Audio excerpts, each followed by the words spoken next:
आज देश में 3,60,000 से ज्यादा नए कोरोना के मामले आए हैं।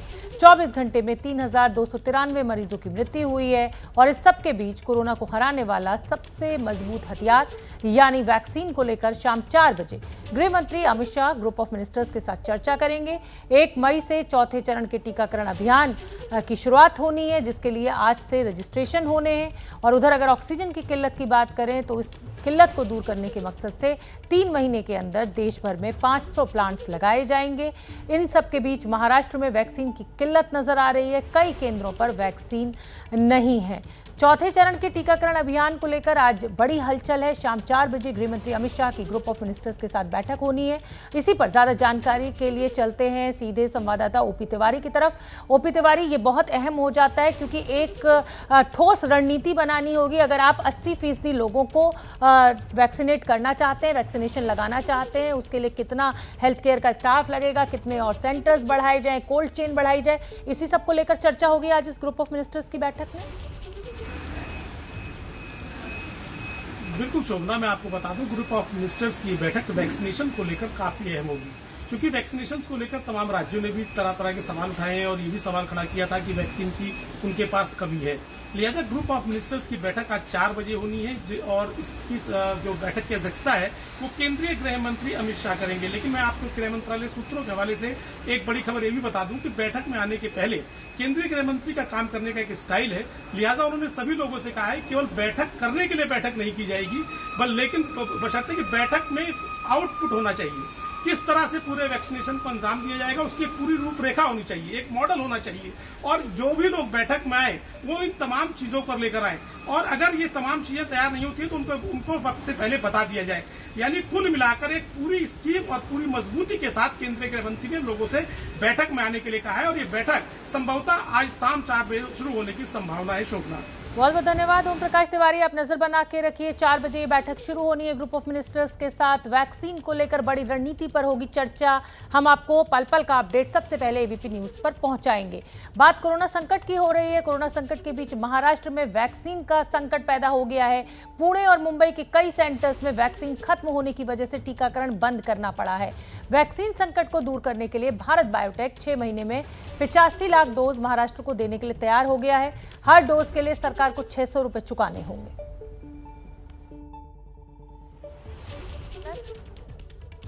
वैक्सीन की डोजेस बढ़ाने के लिए भारत बायोटेक ने हामी भरी है।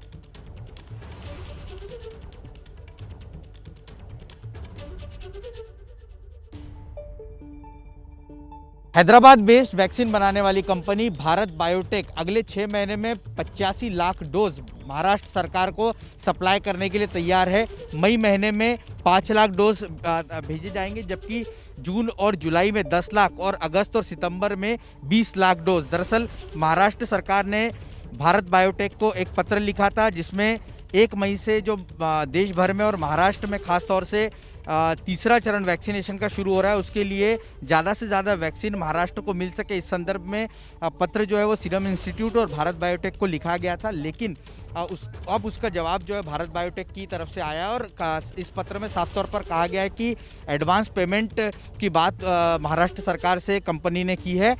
85 लाख डोज देने के लिए तैयार है, लेकिन वो अलग अलग चरण में जो है वो महाराष्ट्र सरकार को उपलब्ध होंगे। देखना दिलचस्प होगा कि अब कंपनी के जवाब के बाद महाराष्ट्र सरकार किस तरह का फैसला लेती है। हालांकि महाराष्ट्र सरकार के जो सूत्र है हमारे वो ये भी बता रहे हैं कि सीरम इंस्टीट्यूट के जवाब का भी इंतजार जो है वो सरकार कर रही है। जैसे ये जवाब आता है उसके बाद अगली स्ट्रैटेजी महाराष्ट्र सरकार तय करेगी। कैमरा पर्सन आसिफ के साथ रौनक कुकड़े, एबीपी न्यूज़, मुंबई। रौनक कुकड़े मेरे साथ लाइव जुड़ रहे हैं वैक्सीन संकट के बीच, क्योंकि भारत बायोटेक महाराष्ट्र को 6 महीने में 85 लाख वैक्सीन देगा। ये बड़ी जानकारी हमें दी है रौनक कुकड़े ने। रौनक कुकड़े, इस समय महाराष्ट्र सरकार में कुछ स्तरीय बैठक भी चल रही है। क्या फ्री वैक्सीनेशन को लेकर ये बैठक चल रही है कि महाराष्ट्र में ये वैक्सीन सरकार अपने खर्चे पर लगवाएगी? जी देखिए शोभना, कैबिनेट की बैठक हो रही है। 12:30 बजे कैबिनेट की बैठक शुरू हुई और अब भी ये कैबिनेट की बैठक चल रही है। मुख्य तौर पर इसमें 3 प्रमुख बातों पर चर्चा होना संभव है। एक, फ्री वैक्सीनेशन को लेकर महाराष्ट्र सरकार क्या फैसला ले रही है।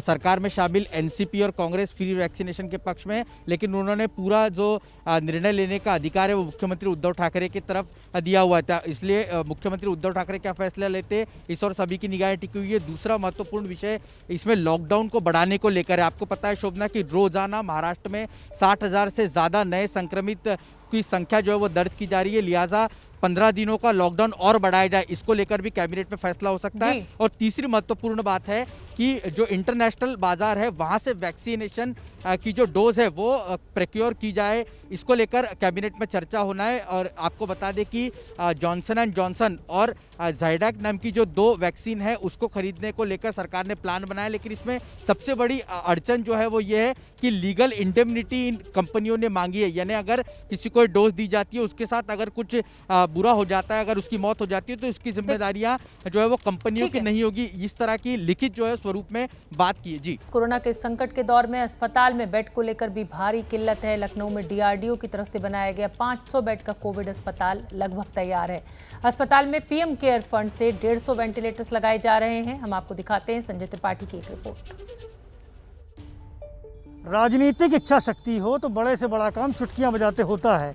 अवस्थ शिल्पग्राम उसका साक्षात नमूना है। सिर्फ 10 दिन पहले यहाँ 500 बेडेड कोविड हॉस्पिटल बनाने की तैयारी शुरू हुई थी और अब मैं आपको दिखाऊंगा किस तरीके से तैयारियां अमल में आ चुकी हैं। 1-2 दिन लगेगा जब ये अस्पताल पूरी तरह शुरू हो जाएगा। सबसे पहले ये ऑक्सीजन टैंक देखिए, 20,000 लीटर का ये ऑक्सीजन टैंक बनकर तैयार हो गया। ऑक्सीजन रिफिलिंग का काम भी शुरू हो गया है। 24 घंटे हमें बताया गया कि 24 घंटे के भीतर पूरी की पूरी ऑक्सीजन रिफिल हो जाएगी।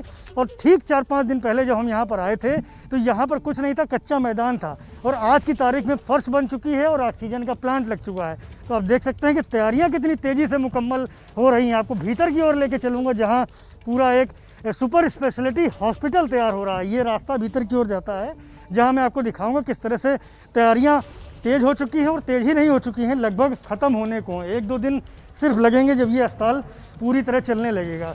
यहाँ देखिए ये वेंटिलेटर हैं। वेंटिलेटर 1-2 नहीं बल्कि 50-100 वेंटिलेटर यहाँ रखे हुए हैं। एक वेंटिलेटर की इस समय किल्लत न केवल राजधानी लखनऊ बल्कि पूरे उत्तर प्रदेश को हो रही है। और इस बीच में आप देख सकते हैं कि कितने सारे वेंटिलेटर यहाँ रखे हुए हैं, सभी को इंस्टॉल किया जा रहा है। और आज टेस्टिंग फेज़ है, इन वेंटिलेटर्स की टेस्टिंग की जा रही है, इनको सुचारू किया जा रहा है। साथ ही साथ ये बताना चाहूँगा कि 150 के आसपास वेंटिलेटर यहाँ पर लगाए जाएंगे और इसके अलावा 350 और बेड होंगे जिन पर सभी बेड पर ऑक्सीजन की अवेलेबिलिटी होगी। वही ऑक्सीजन जिसके लिए आज लोग ऑक्सीजन प्लांटों के बाहर खड़े हुए घंटों तक लाइन लगाते हैं, अस्पतालों में ऑक्सीजन के अभाव में दम तोड़ रहे हैं। ये आप देख सकते हैं कि वेंटिलेटर का इंस्टॉलेशन का पूरा कार्यक्रम इस वक्त चल रहा है और सिर्फ 2 दिन बचे हुए हैं जब ये अस्पताल पूरी तरह समर्पित कर दिया जाएगा लखनऊ के आम लोगों के लिए।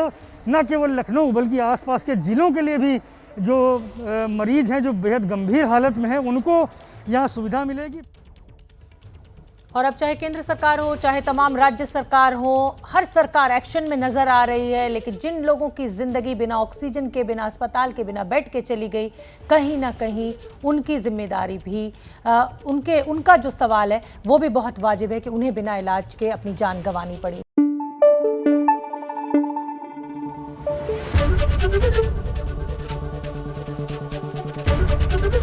एबीपी न्यूज आपको रखे आगे।